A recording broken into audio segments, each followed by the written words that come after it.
USP nos hace entrega de amendment, wijziging na ley ng puting actual y vigente para lo cual te trata de abuso sexual de menor de edad. El amendment encerra y wijziging encerra más detalles, más detalladamente over the con el acto de tomar lugar anto uso de artículo y objeto que tawado utilizar en el momento que el abuso de tomar lugar. Lei promete a prescribir manera de visa vlees, lo cual ante considera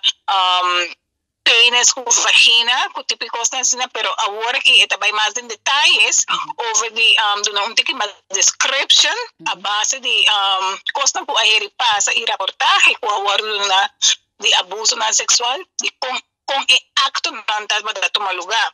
A base de esse hora mais vezes e mais detalhes agora envolvi de método que o abuso de tomar lugar de modo que no momento que o abuso toma lugar, anto o caso chega a corte, que o abogado tem muito mais oportunidade de defender a vítima. Sobre por mim, a lei estava da OPI global, de qual estava a permitir que o abogado não pode defender o agressor, sobre a coisa não estava a estipular especificamente da lei.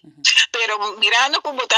esse amendment e esse wijziging, a base de dados que está colecionar durante o abuso não que toma lugar, então a gesto não que está se botar mais dados, botar versamos mais dados e a base de ser botar com esse ajuste na lei não, mas sobre a gente está virando muito mais criativo e não está virando muito mais agressivo também, ora quando está cometer esse tipo de acto aqui